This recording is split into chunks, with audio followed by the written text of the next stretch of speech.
আসসালামু আলাইকুম রহমতুল্লাহ। ভূমি মন্ত্রণালয়ের অধীনে ভূমি রেকর্ড ও জরিপ অধিদপ্তরে আসা বিগত সালে যত ম্যাথ প্রশ্ন তার আয়োজনে আজকের পর্ব হচ্ছে 3।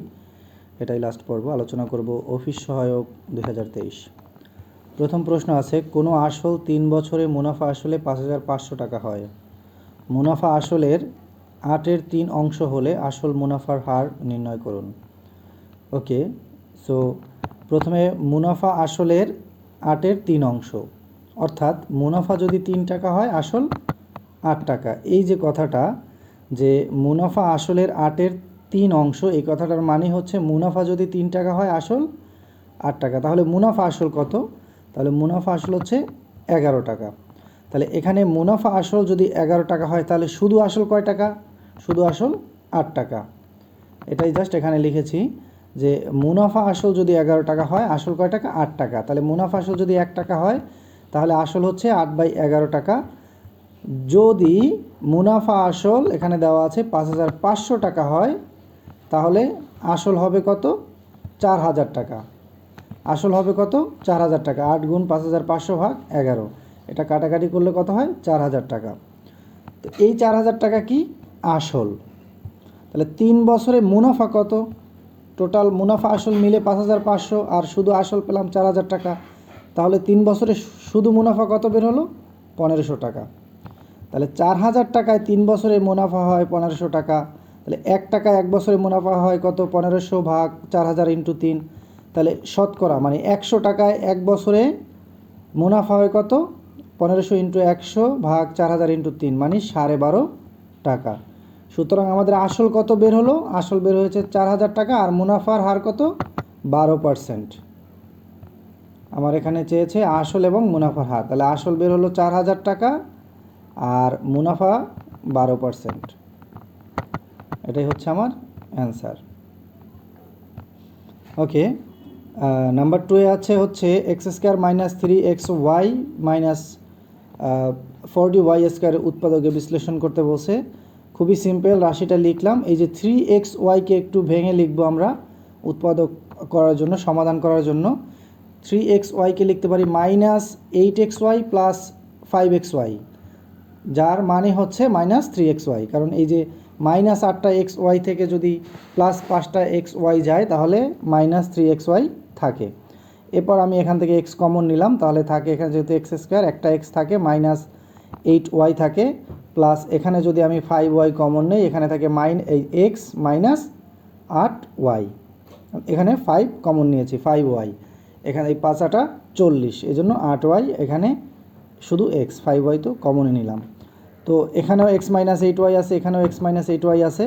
তাহলে x - 8y নিলাম আর বাকি থাকে x + 5y। এটাই হচ্ছে আমার অ্যান্সার।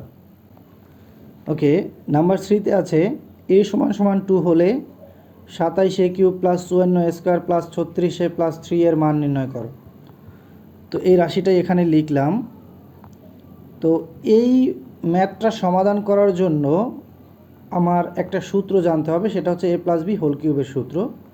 তো a + b হোল কিউবের সূত্র হচ্ছে a³ + 3a² b + 3ab² + b³। কেন এটা এখানে লিখলাম তার কারণ হচ্ছে এই রাশিটাকে আমি এই সূত্রে ফেলবো, তাহলে আমার এই ম্যাথটা সমাধান করতে পারবো। ওকে, তো 27a³ আমি 3a হোল কিউব লিখতে পারি, কারণ 3 3 9, 3 9 27 a³। এই 27a³ আমি 3a হোল কিউব লিখতে পারি, প্লাস এই 54a² আমি এভাবে লিখতে পারি 3। তাহলে আমার সূত্রের 3ও আমি পেয়ে গেলাম। a² মানে এই যে 3a, তাহলে 3a² ইন্টু b মানে হচ্ছে এই যে 2। তাহলে আমার এখানে আসলে কি 54a² হয় কিনা সেটা দেখি। এই 3a² মানে হচ্ছে 3 3 9a², আর এই যে 3, তাহলে 3 9 27 a²। এই 27 দ্বিগুণে আবার হচ্ছে 54a²। তাহলে আমার এইটা সমান সমান আমি এটা লিখতে পারি এবং আমার সূত্র অনুযায়ী আমি বসিয়ে দিলাম যে 3a² b, এই যে 3 এই a² এই b, প্লাস এই 36-একে আমি লিখতে পারি 3 ইন্টু 3a ইন্টু 2a² মানে b²। তাহলে এই 2 দ্বিগুণে 4, 3 4 12, 3 12 36 36 আমার হয়ে গেল। প্লাস এখন এখানে আমার b³ বানাতে হবে। তাহলে 2 এর উপরে কিউব মানে হচ্ছে কত 8 মাইনাস 5 এর মানে আমার কত হলো এখানে প্লাস 3, এই যে 3 আমি পেয়ে গেলাম। এবার আমি জাস্ট সূত্রটা লিখে দিলাম যে a plus b whole cube. তাহলে এখানে a কোনটা, এইটা, b কোনটা 2, তাহলে a plus b whole cube minus এই যে 5। ওকে, এবার আমি a এর মান বলছে কত 2, এর মানটা বসিয়ে দিলাম 2, এই যে এর জায়গায় 2 বসিয়ে দিলাম প্লাস 2 এই হোল কিউব মাইনাস 5। তাহলে 3 দ্বিগুণে 6, 6 আর যোগ 2 হচ্ছে 8 হোল কিউব মাইনাস 5। তার 8-এর উপরে হোল কিউব মানে কত 8 3 বার, 8 ইন্টু 8 ইন্টু 8, যেটা কিনা রেজাল্ট আসে 512 মাইনাস 5, এবং 512 থেকে 5 মাইনাস হলে 507, এটাই হচ্ছে আমার অ্যান্সার। ওকে, আলোচনা করব ভূমি মন্ত্রণালয় নিরীক্ষক 2023। প্রথম প্রশ্ন আছে এক্স মাইনাস 2y সমান সমান 3 হলে x cube minus 8y cube minus 18xy এর মান কত? দেওয়া আছে এক্স মাইনাস 2y সমান সমান 3, তাহলে প্রদত্ত রাশিটি দেওয়া আছে কত x cube minus 8y cube minus 18xy। এবার আমি যদি হচ্ছে এক্স কিউব মাইনাস এই যে 8y কিউবকে আমি খুব সহজে 2y কিউব লিখতে পারি, কারণ 2y হোল কিউব লিখতে পারি, কারণ 2y হোল কিউব মানেই হচ্ছে 8y কিউব মাইনাস 18xy যা আছে তাই। ওকে, এবার আমার সূত্র ফেলতে পারি, এ কিউব মাইনাস বি কিউবের সূত্র ফেলতে পারি। এ কিউব মাইনাস বি কিউবের সূত্র A minus B whole cube plus 3ab into A minus B, এই সূত্রটা এখানে লিখলাম, জাস্ট এটা এ এটা বি মাইনাস 18xy। এরপর হচ্ছে এইটার মান আবার বলে দিছে কত 3, এক্স মাইনাস 2y মানে কত 3, এই কিউব কিউব দিলাম প্লাস 3 দ্বিগুণে 6xy লিখলাম, এই এক্স মাইনাস 2y এর মান কত বলে দিছে 3, সেই 3 বসালাম, বাকি মাইনাস 18xy বসালাম। ওকে, এবার 3-এর উপরে কিউব মানে 27, 3 3 9, 3 নং 27, আর এই 3 6 18xy মাইনাস 18xy, তা প্লাস 18xy মাইনাস 18xy কাটাকাটি গেল, থাকে 87, 87 হচ্ছে আমার অ্যান্সার। ওকে, নাম্বার 2-এ আছে 100 থেকে 200 এর মধ্যে 3 দ্বারা বিভাজ্য সংখ্যা কতটি? 100 থেকে 200, তো 100কে হচ্ছে 3 দ্বারা ভাগ করা যায় না, 101কেও 3 দ্বারা ভাগ করা যায় না, 102কে 3 দ্বারা ভাগ করা যায়, 34, 3 34 হচ্ছে 102, তাহলে 102কে 3 দ্বারা ভাগ করা যায়, তাহলে আবার 3 করে, তাহলে 102, 105, 108, 111, 8 9 10 11, 114, এগুলোকে হচ্ছে 3 দ্বারা ভাগ করা যায়। তো এভাবে যদি আমি কাউন্ট করি তাহলেও আমি পেয়ে যাই অ্যান্সারটা 33 হয়। তো এটা হচ্ছে আমি এখানে লিখিত আকারে সমাধান কিভাবে বের করলাম সেটাই দেখাবো। সংখ্যার সীমা হলো 100 থেকে 200 পর্যন্ত। তাহলে প্রথম সংখ্যা কত? এ সমান সমান 102। কেন 102? কারণ 100 ও 101 সংখ্যা দ্বারা 3 দ্বারা বিভাজ্য নয়, ভাগ করা যায় না। আর সাধারণ অন্তর কত? ডি সমান সমান 3, কারণ 3 দ্বারা বিভাজ্য প্রথম সংখ্যা ও দ্বিতীয় সংখ্যার পার্থক্য কত হবে? 3ই হবে। 102, 105, 108 এর মানে পার্থক্য ডি, অন্তর কত? 3। তাহলে শেষ সংখ্যা কত আবার? 198, কারণ 199কেও 3 দ্বারা ভাগ করা যায় না, 200কেও 3 দ্বারা ভাগ করা যায় না, তাহলে শেষ সংখ্যা 198। এবং পদ সংখ্যা সমান সমান আমরা লিখতে পারি শেষ পদ মাইনাস প্রথম পদ ভাগ সাধারণ অন্তর প্লাস 1। ওকে, এটা হচ্ছে আমার সূত্র। তো আমার শেষ পদ হচ্ছে 198 মাইনাস প্রথম পদ 102 ভাগ সাধারণ অন্তর হচ্ছে 3 যোগ 1, তাহলে এখানে যদি মাইনাস করি থাকে 96 ভাগ 3 প্লাস 1, 32 যোগ 1 33, তাহলে আমার অ্যান্সার হচ্ছে এটা 33। ওকে, 3 নম্বরে আছে 50 মিনিট আগে সময় ছিল 4টা বেজে 45 মিনিট, 6টা বাজতে আর কতক্ষণ সময় বাকি আছে? 50 মিনিট আগে সময় ছিল 4টা বেজে 45 মিনিট, 50 মিনিট আগে এই সময়টা ছিল, তাহলে 50 মিনিট হয়ে যাওয়ার পর এই সময়টা তাহলে কত আসে? 45, 15, 5টা আর বাকি থাকে কত? 35, তাহলে 5টা 35, 6টা বাজতে তাহলে বাকি কত? 25 মিনিট। এটার অ্যান্সার আমরা মুখস্থই বলে দিলাম 25 মিনিট। তারপর একটু এখানে দেখি, 50 মিনিট আগে সময় ছিল 4টা বাজে 45 মিনিট, 6টা বাজতে আর কতক্ষণ সময় বাকি আছে? নির্ণয় সময় হচ্ছে 6টা মাইনাস 5টা 35 সমান সমান 25 মিনিট। এটাই হচ্ছে আমার অ্যান্সার। ওকে, নাম্বার 5-এ আছে বার্ষিক সুদের হার 5% থেকে হ্রাস পেয়ে 4 সমস্ত 4-এর 3% হওয়ায় এক ব্যক্তির 40 টাকা আয় কমে গেল, তার মূলধন কত? এর মানে হচ্ছে এই যে 5% থেকে হ্রাস পেয়ে 4 সমস্ত 4-এর 3% হওয়ায় এই ব্যক্তির 40 টাকা কমে গেল। এই যে হ্রাস পেল, এই দুইটার পার্থক্যটাই হলো কত? এই 40 টাকা।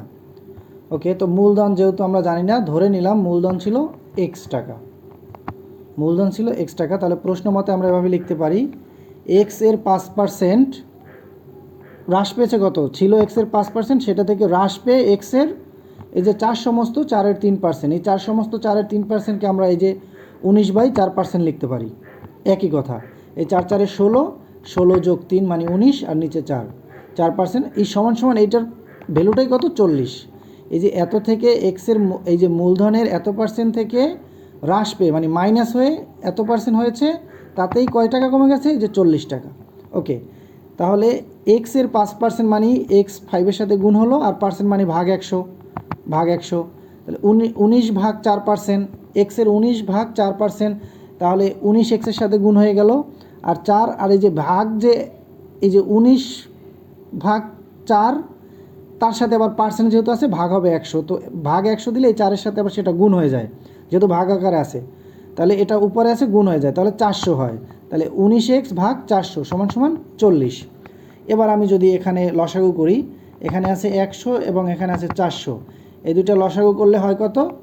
লসাগু করলে 400ই আসে। এই যে এখানে লসাগুটা করা আছে, এই যে 100 400, তাহলে 2 দ্বিগুণে 50, দ্বিগুণে 100, 200 দ্বিগুণে 400, আবার 5 দিয়ে যায়, তাহলে 25 দ্বিগুণে হচ্ছে 2 দিয়ে করি 25 দ্বিগুণে 50, 100 দ্বিগুণে 200, আবার 5 দিয়ে যায় 5 5 25, 5 কুড়ি 100, আবার 5 দিয়ে যায় 5 একে 5, 4 5 20।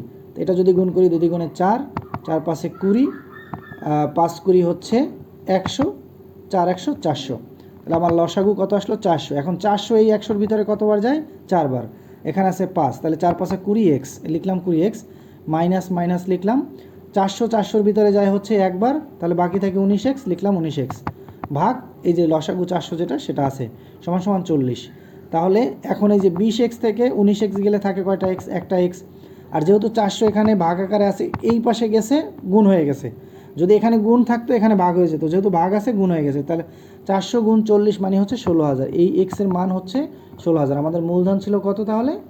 16,000 টাকা। এটাই হচ্ছে আমার অ্যান্সার। কোনো পরীক্ষায় শিক্ষার্থীদের 80% গণিতে পাশ করছে, 70% বাংলায় পাশ করলো, যদি উভয় বিষয়ে 60% পাশ করে থাকে, তবে উভয় বিষয়ে শতকরা কত ফেল করছে?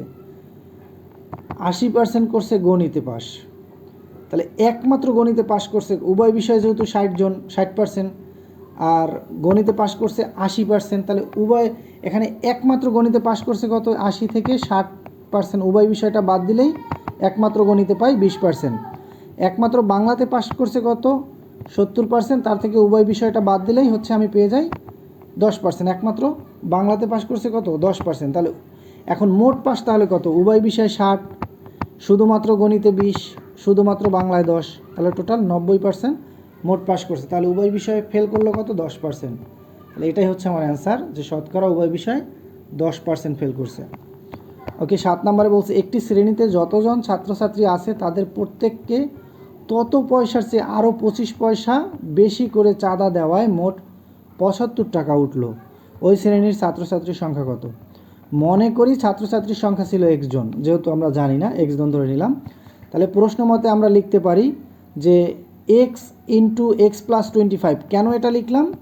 এই যে যতজন ছাত্রছাত্রী আমরা ধরে নিয়েছি কত? x, যতজন ছাত্রছাত্রী তাদের প্রত্যেককে তত পয়সার চেয়ে আরও 25 পয়সা বেশি দিল। তত পয়সার চেয়ে, তত মানে কি? যেহেতু ছাত্রছাত্রী ধরছি x, তত পয়সা মানে x, তার থেকে আরও 25 পয়সা বেশি দিল, তাই এই জন্য প্লাস 25 দিয়েছি।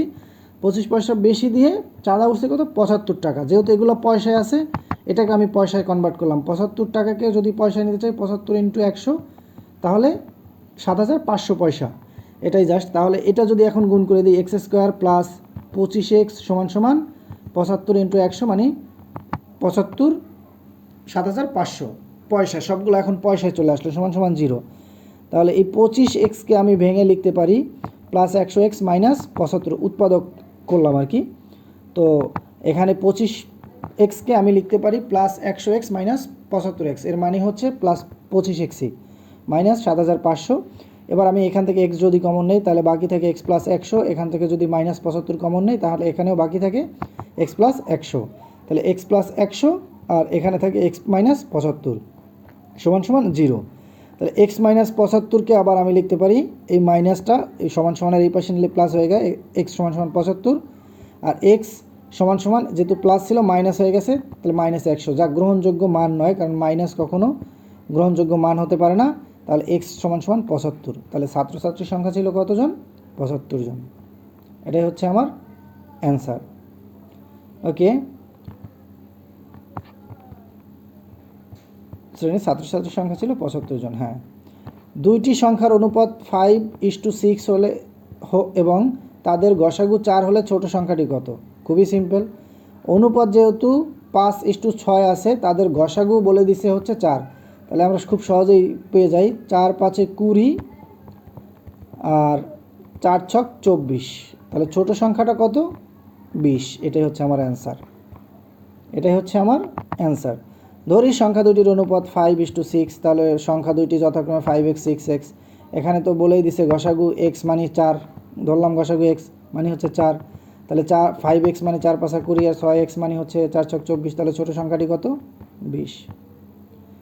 কোনো ভগ্নাংশের লবের সাথে 7 যোগ করলে ভগ্নাংশটির মান 2 হয় এবং হর থেকে 2 বাদ দিলে ভগ্নাংশটির মান 1 হয়, ভগ্নাংশটি নির্ণয় করো। এই যে 4টা ভগ্নাংশ এখানে লেখা হলো এবং যে আমাকে যে হচ্ছে কন্ডিশনটা দিছে যে লবের সাথে 7 যোগ করলে ভগ্নাংশটির মান 2 হয়।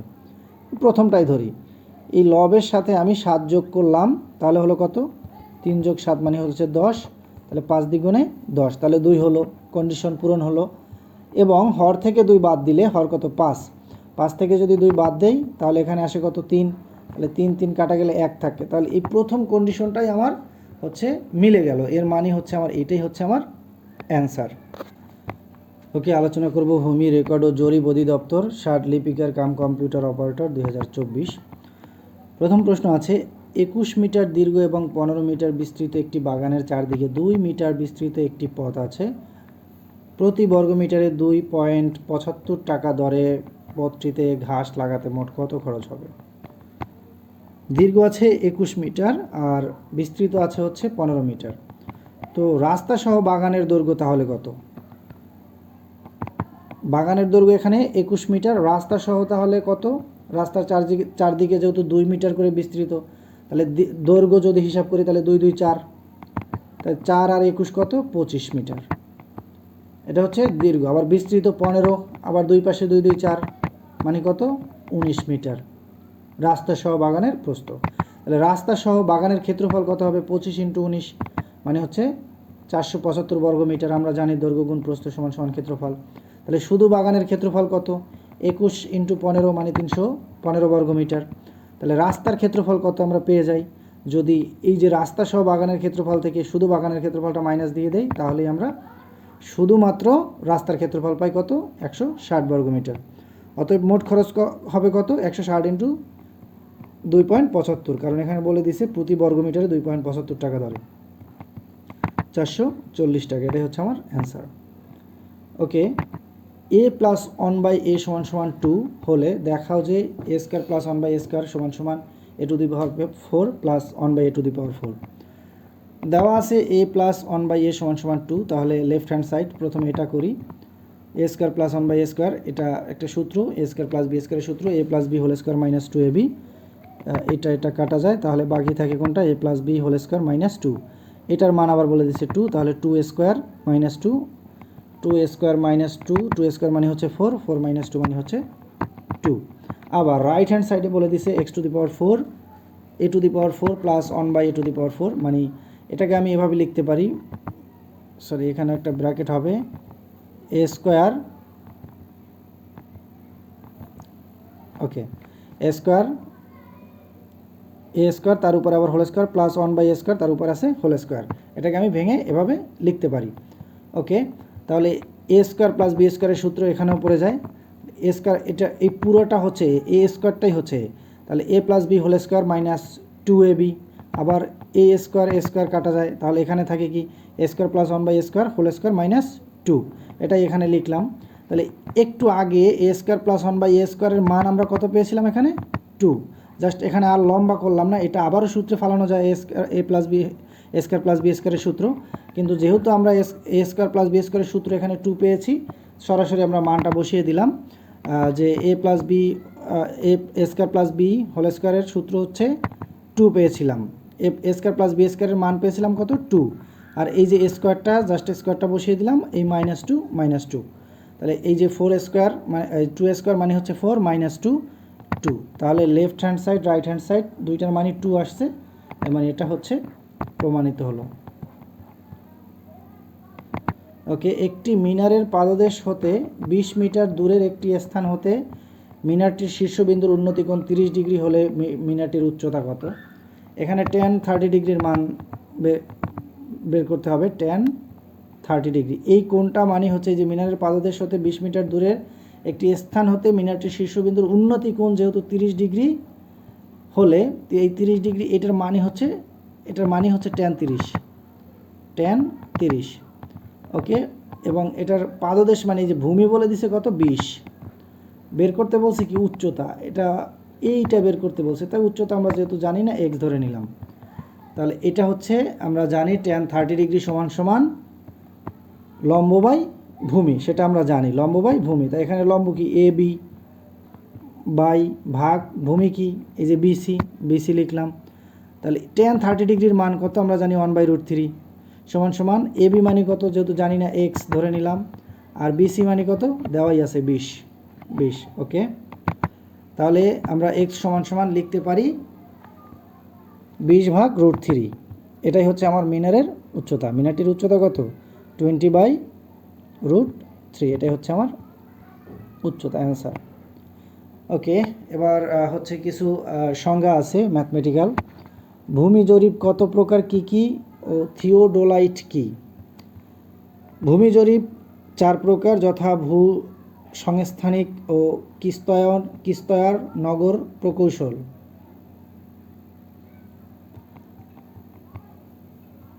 তাহলে থিওডোলাইট কি? থিওডোলাইট হলো মনোনীত দৃশ্যমান বিন্দুগুলোর মধ্যবর্তী কোণ অনুভূমিক এবং উলম্ব তল বরাবর পরিমাপের জন্য একটা নির্ভুল আলোক যন্ত্র। ওকে, সংজ্ঞা লিখুন। মৌজা হচ্ছে রাজস্ব আদায়ের সর্বনিম্ন একক এলাকা, এটি ভূমি জরিপের একটা ভৌগোলিক ইউনিট। জেএল নাম্বার কি? জেএল নাম্বার হচ্ছে থানা বা উপজেলাধীন প্রত্যেকটি মৌজাকে পর্যায়ক্রমে ক্রমিক নম্বর দ্বারা চিহ্নিত করা হয়, মৌজার এই নাম্বারকে জেএল নাম্বার বলে। খতিয়ান কি? খতিয়ান মূলত জমির মালিকানা সত্ত্ব রক্ষা ও রাজস্ব আদায়ের জন্য জরিপ বিভাগ কর্তৃক প্রতিটি মৌজার জমির এক বা একাধিক মালিকের নাম, পিতা বা স্বামীর নাম, ঠিকানা, দাগ নম্বর, ভূমির পরিমাণ, হিস্সা, খাজনা ইত্যাদি বিবরণ সহ যে ভূমি সত্ত্ব প্রস্তুত করা হয় তাকে খতিয়ান বলে। পর্চা কি? পর্চা হচ্ছে কোনো জরিপ যখন সম্পন্ন হয় তখন চূড়ান্ত রেকর্ড প্রকাশিত হওয়ার পর মালিকানার বিবরণী সম্বলিত বিবরণী হলো খতিয়ান। কিন্তু জরিপের প্রাথমিক পর্যায়ে জমির মালিককে যে খসড়া মালিকানার বিবরণী দেওয়া হয় তাকে পর্চা বলে। তফসিল কি? তফসিল হচ্ছে জমির পরিচিতিমূলক বিস্তারিত বর্ণনা। Thank you guys, thank you watching for this video. যদি কোনো কোশ্চেন অ্যান্সার ভুল থাকে অবশ্যই আপনারা সেটা কমেন্টে জানাবেন, আর উচ্চারণগত সমস্যা ক্ষমা সুন্দর দৃষ্টিতে দেখবেন। আসসালামু আলাইকুম রহমতুল্লাহ।